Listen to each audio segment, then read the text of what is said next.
Hello everyone and welcome to a FACEHAMMER list tech all about Disciples of Tzeentch and the Transient form change coven.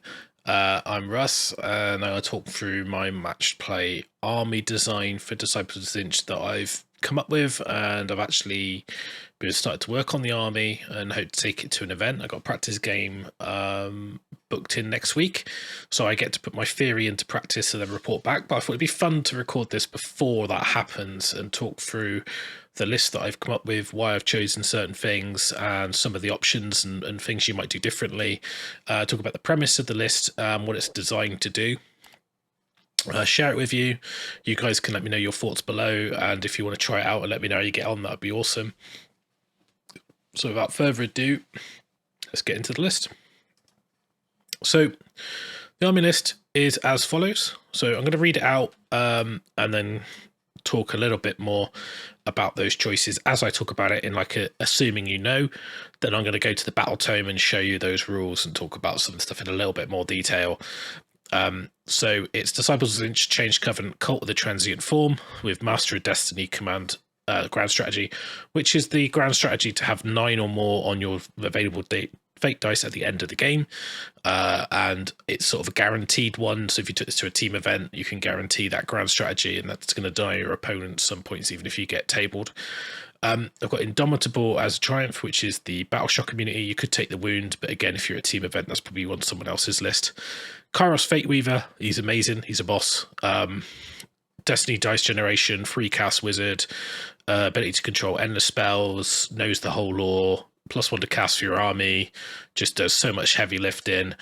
You don't need to worry about him in terms of being a general to have command traits, artifacts. You can then use the other ones that are available to the mortals. So I generally think the mortal casters are better, and the mortal lore is a lot better than the demon lore. So he knows the whole lore. You got free cash. You probably don't need any more demon wizards.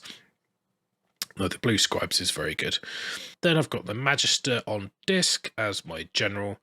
He has the command trait Arcane Sacrifice, which allows you to ping a mortal wound on a Disciples of Tzeentch unit within 3 inches to get +9 to your range, and that could be for his War Scroll spell to do the generate a spawn by chipping a wound or 2 onto a 1 wound unit to give you an extra model.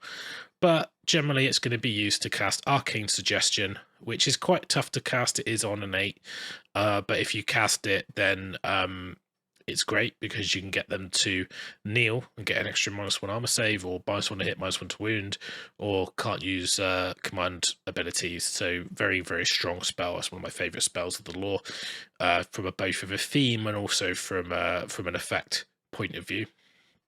Fate Master, he's got the Arcane Tome, Shield of Fate for a 5-up ward, depending on how much Destiny dice you got in your pool. I would say also you could use your Destiny dice for the Arcane Suggestion spell if it's that important to get it off, because it's a good use of your Destiny dice. But he's got the the Arcane Tome to make him a wizard, so he's taking Shield of Fate. Now, if you're playing a team event, you're probably not going to have the luxury of having the Arcane Tome. I would then probably switch that out to one of the book artifacts, which would be Secret Eater. So if he rolls a 6 to hit, you get the Destiny dice. So he gives you some extra generation. Particularly good to be a command trait, and particularly good with Kairos because he gets to pad out your dice as well. You've got the Curseling. I think he's fantastic. Reroll unbinds, dispels, get a chance to cast Glean Magic off your opponent when he does it. 2 cast wizard, 3-up armor save. He's an awesome model. Love him. Now you could make him your general, and you could stick the knows 3 spells from the lore, which I think is quite good. You could also give him the extra range, or you could even give him the one if you roll a double, can't be unbind, you generate 2 fate points. It's also very strong. So there's a lot of choices there. Whether or not you make the Magister stays my general, I don't know. I might go change it over to the Curseling. I mean, they're all good choices. Then the main damage output of my army is the 30 Kairic Acolytes. You go max glaives, shields, and the idea of these is use the other 2 units of 10 Kairic Acolytes to buff the 30, because the spell isn't restricted to your own unit, the Gestalt sorcery spell, which I'll talk about when I go through the War Scrolls. Then you've got 10 Zangors, and they're a follow-up unit. They've got a mortal wound chip from the banner for every wizard within 9, so you could be rolling sort of 7 dice, which is fairly strong.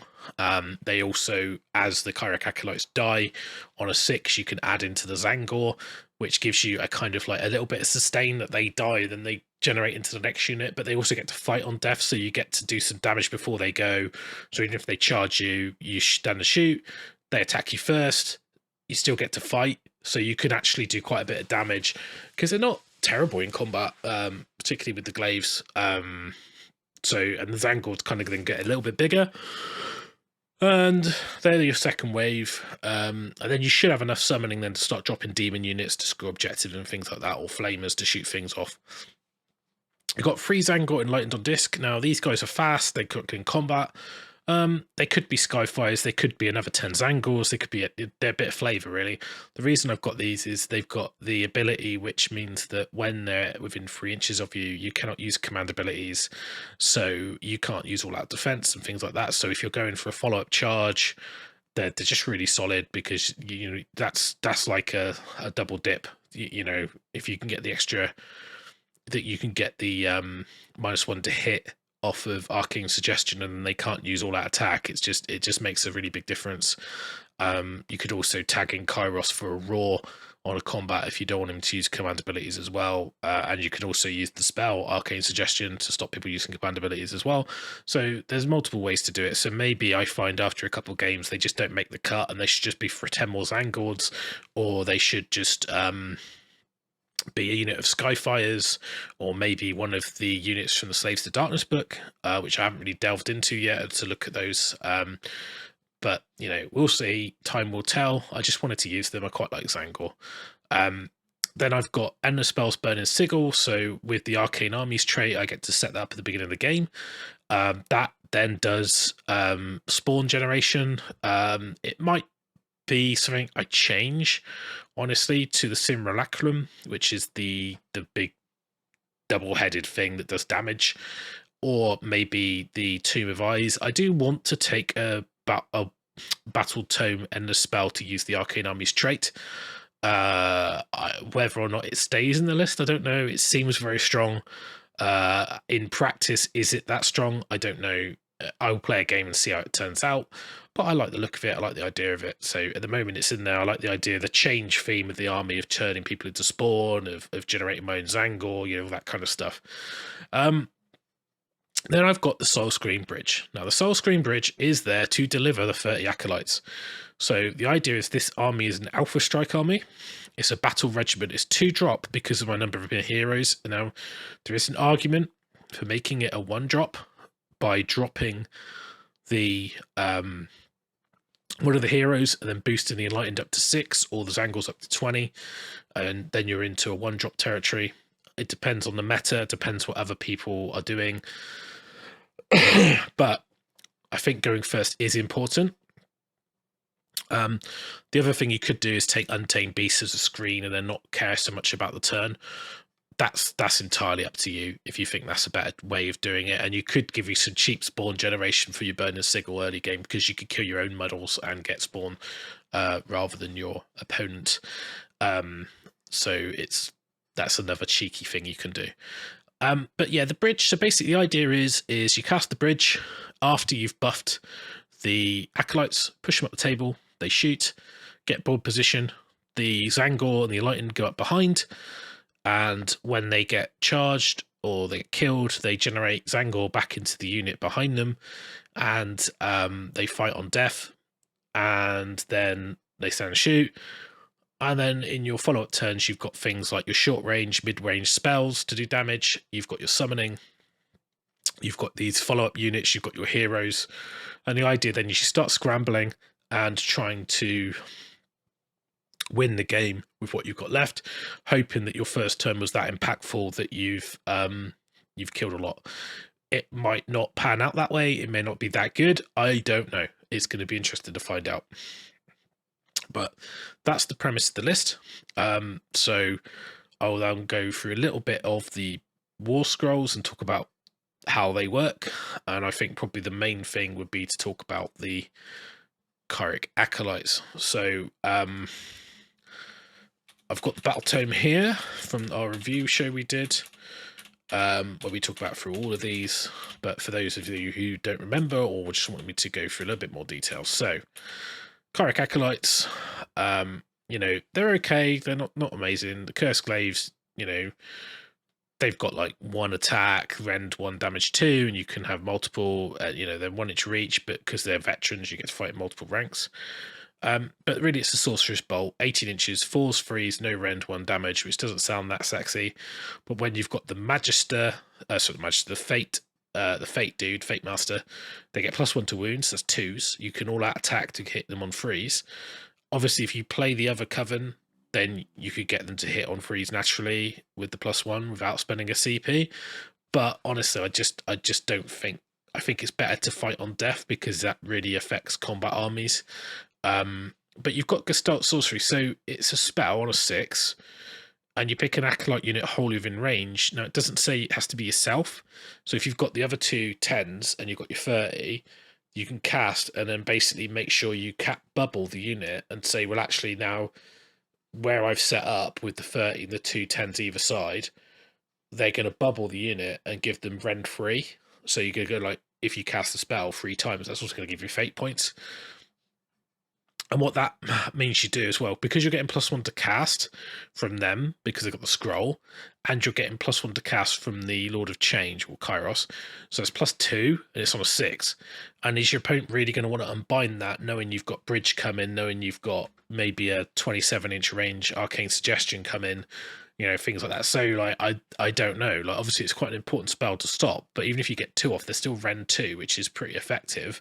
And if you get Arcane Suggestion off, that's a net rend free anyway, and then you could even just stop them using command abilities in the combat phase, and you could even charge the unit after you've bridged, get that cheeky charge off, and then if they, you know, they fight first, and if they die, then they fight on death. So again, there's more play in that than, you know, than it seems straightforward, but I really like the idea of that.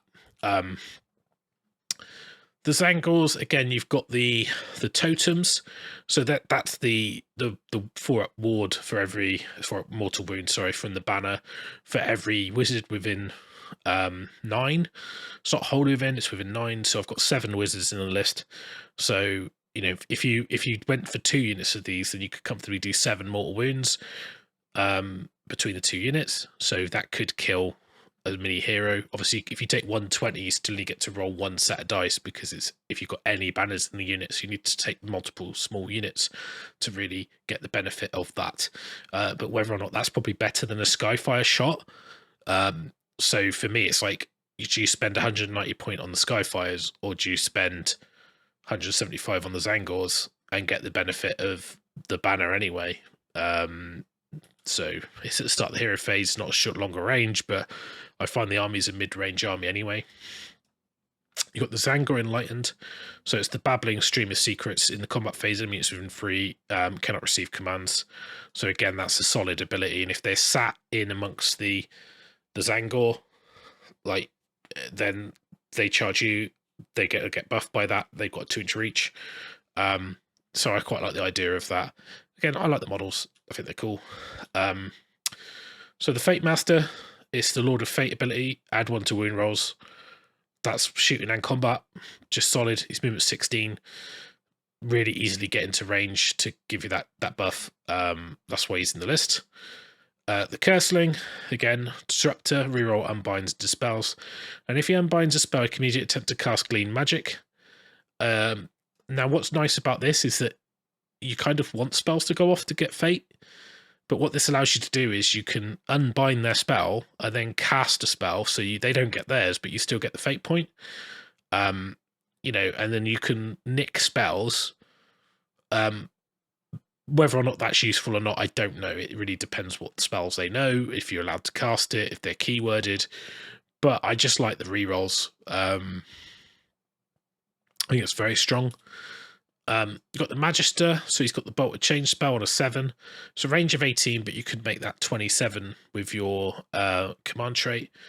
And it's D3 mortal wounds, and if you kill a model, you can turn it into a spawn. So you get a Tzeentch spawn. Decent.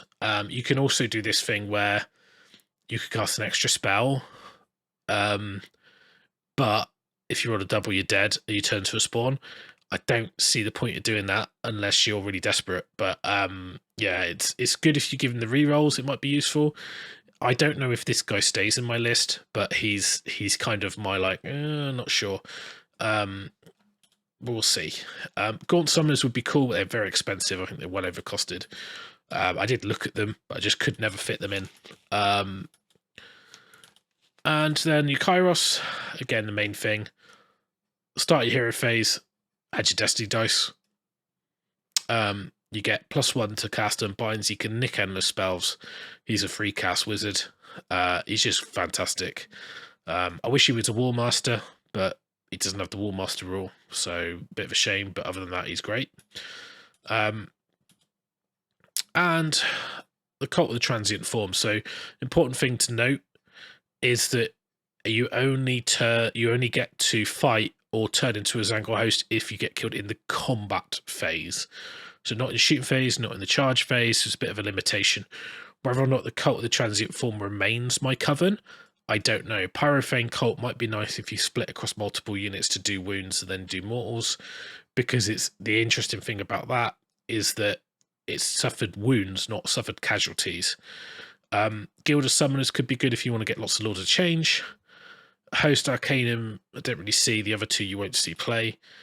In terms of spells, so some of the key spells, so Arcane Suggestions I've spoken about, but that's the 8, cast an enemy unit, pick an enemy unit in range. Again, that could be 27 with the Magister. Subtract 1 from hit and wound rolls is drop your weapons, or cannot issue or receive commands, or -1 save, so they're all really good. Shield of Fate is the ward. Again, it's a decent spell, particularly if you've got a lot of fate dice. Glimpse the Future for fate dice generation is a spell I quite like.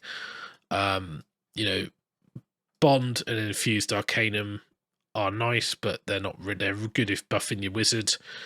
And it's the mortal wizards aren't really that fighty, so I don't think you'll be casting those very much.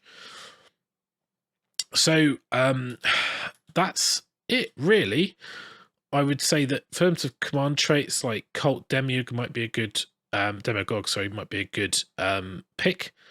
So if the casting roll is a double, it's successful, cannot be unbound, and you get 2 fate points. So that's decent on the Curseling. Particularly, the other one I like is you can, next to fate, if your general's on the battlefield, roll a dice, you can replace a destiny dice with the roll. I like Arch Sorcerer, knows 2 extra spells for the Law of Fate, which is quite nice because you can get your 3 decent spells you need. Quite good on the Curseling, but the Arcane Sacrifice is where I went. I don't know, out of playing more games, Illusionist is also very good for the Fate Master. I don't know. I just, there might be some choice here.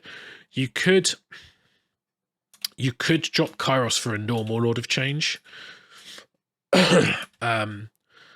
You don't get the Destiny dice, you don't get 3 casts, you get 2 casts, but it does allow you to put these extra artifacts on. But I like the idea. I think Kairos is worth the extra points, honestly. So the other thing is summoning. So you should be casting, in your army, you've got 3 casts on Kairos, you've got 2 on the Curseling, you've got 3 units plus 2 extra wizards, you've got 10 casts. So for turn 1, you should better put some blue horrors out if you get lucky and get all your casts off. If they're casting spells, your fate points will ramp up very quickly. And you might get to the point where you're on like 20-30 points in battle round 3, and you're dropping 10 pink horrors, which are just a great tar pit, or you're dropping a Lord of Change. There's some good options in here. I think blue horrors are very efficient for their points. For summoning, flamers, again, quite scary. An exalted flamer is only 12. So, in your turn 2, you could easily be dropping some of this stuff. Even a herald is a decent option. So I think your summoning is where you start to get later in the game. your points. Obviously, like as you lose units, your summoning power diminishes. So your heroes are quite important. So if someone targets your heroes, that's why I like the mortal heroes. They're a bit more survivable, and that's why things like Treacherous Bond and things that might be more viable. But we'll see. But I mean, yeah, that's the list really. I mean, it's fairly basic. You've got the arcane armies trait, so you can put the burning sigil up, and that is fairly good. I think I'm not sold on it. I'm not sure. So it says the end of the movement phase, roll dice for each unit within 9 on a 4+ takes D3 mortals. If any models were slain, you can put a Tzeentch spawn. So you can hit your own models with that as well. It's quite a nice way of tar pitting the enemy. If they tried to like move, they were in range. Oh, I got a spawn. It's pinned you in combat. You can't now charge. Depends what you're fighting. It's a bit niche. I do like this. I just think it's good for the damage. Like, you know, it's just rolling 9 dice. On a 5 up, they take a mortal. If it's a wizard, it's on a 4. It's just good mortal wound damage every turn that it's out. It's cast on a 7, so it's actually quite hard to get rid of it. And it then detracts from their magic phase. So I quite like the Simulacrum, and it's only 10 points more. So I'm tempted to put that in instead of the sigil. I want to play with the sigil and see how it feels. I got a feeling it might get in the way, so I'm not sure I want to be using it. And it's only on a 5, so it's easy to get rid of it. But I don't know. We'll see. I'll play some games with it and I'll see how it plays. There might be some other choices for 50 points, which are just better. But yeah, that's basically the list. So I don't know how it will play. I need to play some games with it, basically. And there are some options, like, you know, Kairos could be a normal order change. The heroes could be swapped out. I think you need Arcane Suggestion in there and maybe a way to buff the range. Whether that might be better off putting in portals rather than the burning sigil, and then you, by manipulating the points a little bit. Do the Enlightened on Disc make the cut, or do they get swapped out for Skyfires, or do they become just 10 Zangors? You know, but you want to try and keep your army as low drop as possible. I think the Fate Masters has to go in the list. He's so good for it.